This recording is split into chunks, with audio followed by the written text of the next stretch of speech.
Hey, it's Dan. Welcome back to I Allegedly. And I've got a good one for you today. And I want to thank Tom for waking me up this morning with this one. This is wild, okay?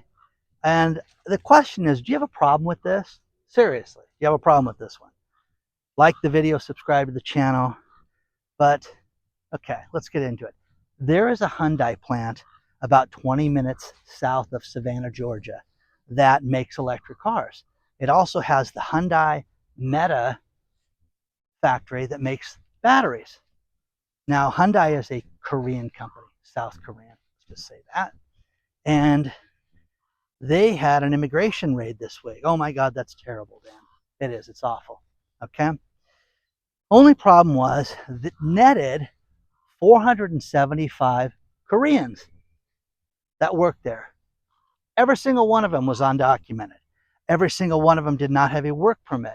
Every single one of them had visas that had expired, people that had snuck into the country, people that were not supposed to be here, but most importantly, they were working for a huge corporation and they weren't supposed to be on the payroll for anybody. You understand? Now, you can sit there and say, oh, this is just terrible. This is ICE doing its dastardly deeds. No, no, no, no, no, no. Okay? The Hyundai Corporation has some very serious explaining to do because, number one, the work conditions were incredibly unsafe. The first thing that they should do when they file the federal lawsuit against Hyundai is they should bring the HR manager in for those companies and interrogate them and ask them what these people were doing in the building. Okay? That's number. They have no business being in the United States. They had no business working for a company in the United States. Oh, Dan, you're being terrible. Okay. Kevin Sousa is a contractor who worked there. Now, this factory, guys, I want to give you guys an idea of how big this is. The building is 2,900 acres. 2,900 acres. Look at how big this place is. The contractor, Kevin Sousa, was a whistleblower who said, listen, I can't take this. Enough is enough is enough. It's such unsafe conditions. These people don't speak English. These people have no business working here. It's just not right. Something's seriously wrong with their safety, with the work conditions, with what they're doing at the factory. So they did a multi, month investigation. These people that started last year. Okay, here's the best part. Okay, started in 2024. So they decide to go in, and it nets 475 arrests. When ICE showed up, these people scattered like bugs, and they jumped into a sewage drain, some of them to swim away. They had to get boats to arrest these people and to bring them in to apprehend them.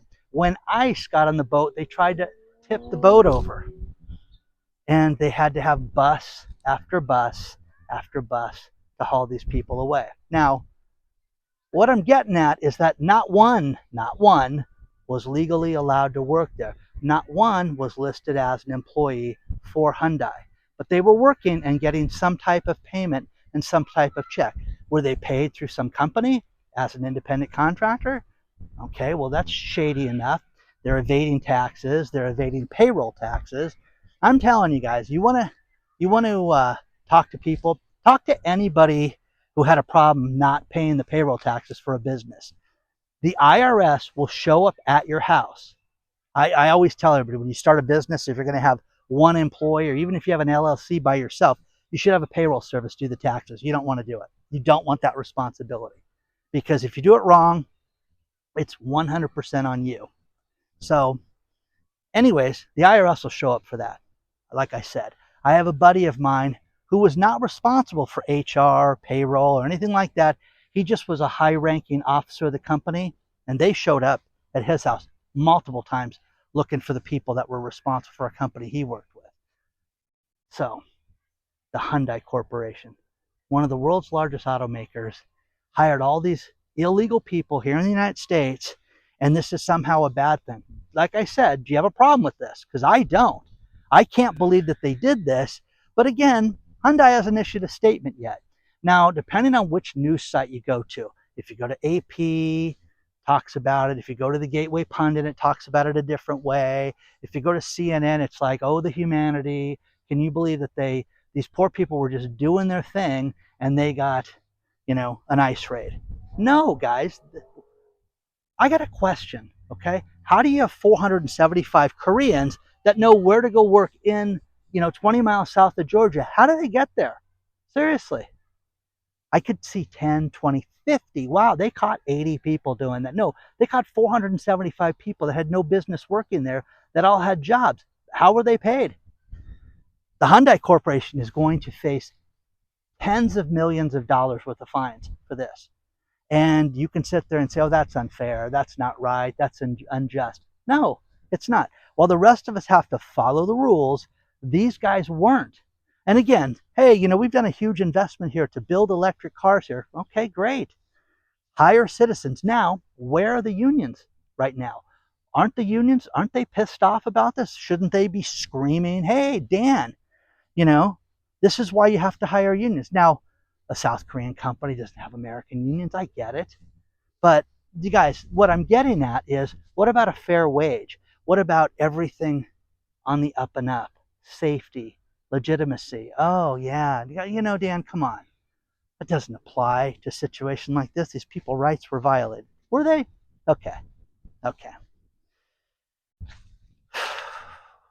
You have not heard the end of this, but the truth is, none of these people should be there. Not one was paid in a legitimate manner through that company. Not one was listed as an employee for the Hyundai Corporation, but somehow they were working in a 2,900 acre sprawling factory.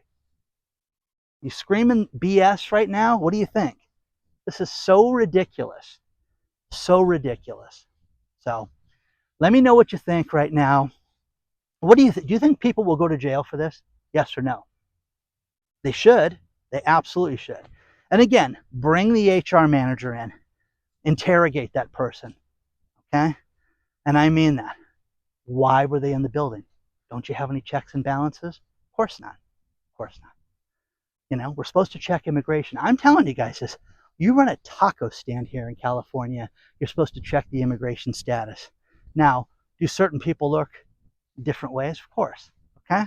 But again, you've got an automobile manufacturer. Let me know what you think about this, because I'm not appalled. I'm just shocked that this is getting twisted as somehow it's a bad thing. But again, you've got 475 people that were never supposed to be here, that were working, that probably weren't paid a decent wage. So let me know what you think. Now, there's more business news that makes you realize that you can't ignore how bad things are. QBE Insurance, which I have never heard of, wants to get out of California. And they want to eliminate 37,000 policies. And they want to cut back. They want to narrow our focus to a more strategic plan and getting rid of certain areas that we think are not conducive with growth in the future. In other words, they want to get rid of headaches, guys. Okay? Remember that if you want to break up with somebody. I want to focus and have a more conducive plan in my future. Anyways, it's ridiculous, guys. Absolutely ridiculous.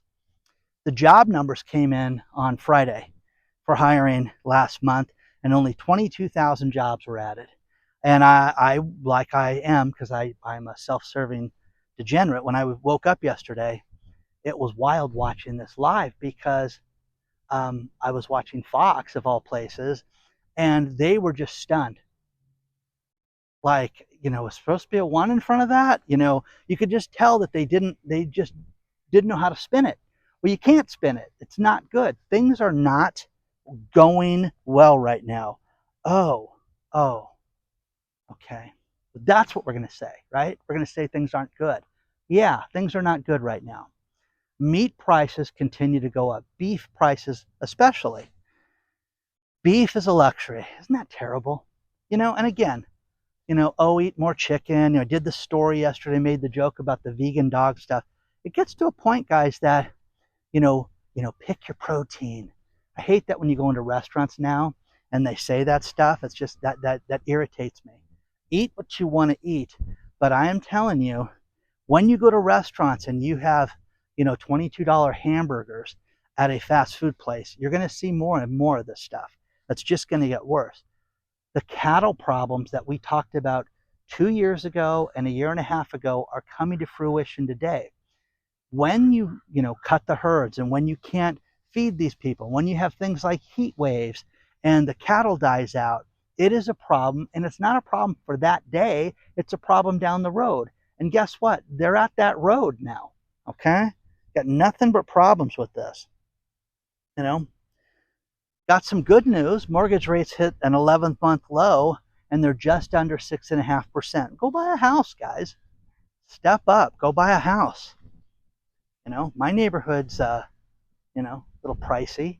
Go there. Okay, you think that's going to make a bit of difference that interest rates hit 6.5%?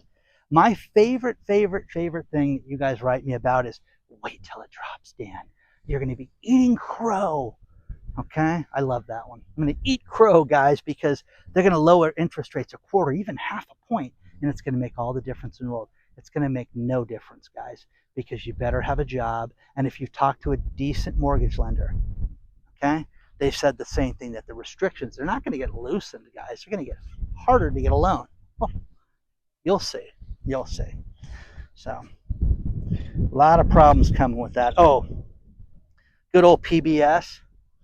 They lost their government funding that they never should have had in the first place, because they were a one-sided joke, and they were just awful in the last years. You know how many things have been ruined lately? PBS, Disney, all these different things that used to be great things in my home, with my kids and stuff like that. Pat, you can't have any of that crap on now. And then they lost their funding, and that's a tragedy. No, politics is a tragedy. Don't ever forget that. We've talked about that. I can have my opinion, you can have your opinion, but the opinion on this channel, on this network, it's the small business person. It's designed to have people make money and pay their bills and live in a frugal way. Man, guys, demonic. You know what I mean? Come on, guys. It gets ridiculous. But good 100 people are going to lose their jobs because they don't have your tax dollars. Now, you can sit there and say that that's terrible, but are you going to miss PBS? You're going to miss public radio? I used to listen to public radio every single day, every day. And it got so bad and so one-sided that if I could kick the radio in my car, I would do that. Okay? So, can't do that. But I think there's rules against that. It is wild, guys. I get a flurry of things sent to me, and I was blown away by this. There was an Idaho food truck, and it got robbed. And I was like, oh, that's terrible. What happened?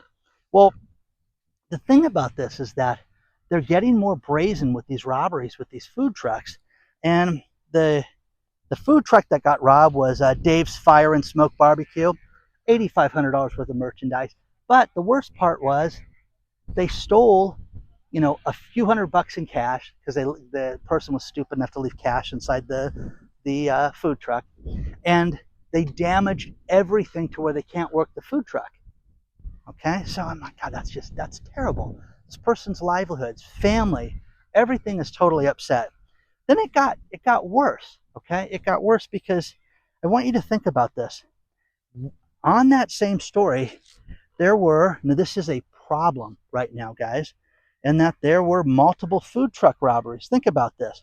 Olympia food trucks get robbed. Detroit food trucks get robbed. You see where this is going? This is like, oh, let's go rob the food trucks. This is happening all the time. Memphis food truck robbed. Thieves target multiple food trucks in Columbia, Missouri.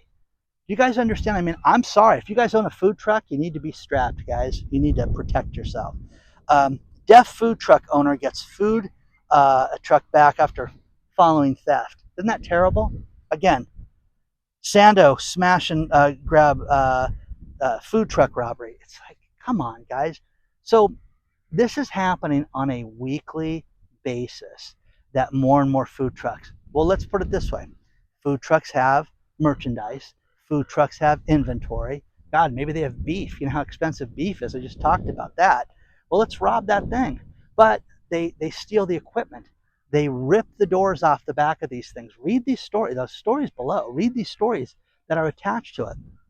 And then there's the ultimate one here in LA, where 30 people, 30 showed up at a taco place. And the taco truck was selling Tijuana style tacos. And I'm like, wow, that's wild. So 30 people show up at I'm going to get the taco place right for you. But Tacos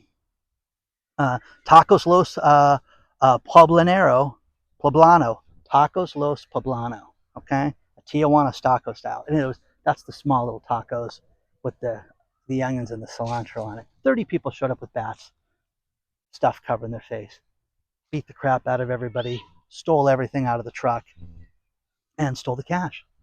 Okay, now here's the best part. The robbers live streamed some of this on TikTok. Now I can't show that to you because I would violate their rights to copyright. Isn't that funny? I mean, these people, these degenerates commit serious, serious felonies, and then they live stream it. Okay, and it made the local KTLA News, which is our local channel 5 here, which is LA News. Isn't that nuts? Now I'm not laughing at the robbery. I'm laughing at I can't show you the robbery because of the copyright violation that would partake from people committing mass felonies. But again, 30 people isn't so. You've seen these videos of street takeovers with cars and with meetings and stuff like that. And I'll never forget, I was at a shopping center and I walked out one day, walk in the shopping center at the Whole Foods, come out half an hour later and there are hundreds of cars in the parking lot doing donuts and stuff like that. And I asked some kid, what is this? He goes, hey, it's a Carby, man. I said, well, how did you guys find out about Instagram, Twitter at the time? It was like, wow, crazy. Final story is Lululemon. Lululemon just did their announcement for their finances, and they are losing money hand over fist, and the company is suffering. Stock is dropping a ton. And again, women look great in those pants. But the problem with it is that there's been so many knockoffs that have made it so that it's not profitable to wear the Lululemon pants. Isn't that terrible? So the company's losing money. And again, I've had women, since I did the first story about this, go, oh, I love the knockoffs. They don't last as long, but they look great. And I can buy 4 and 5 pairs for what one pair's cost me. So let me know what you think about this stuff, guys. Don't forget we have a private channel, I Allegedly Live. Join our email list. The link is below in the video description. You want to get a hold of me and send me a story like Tom did. It is hello@iallegedly.com. Onward and upward, guys, and I will see you very soon.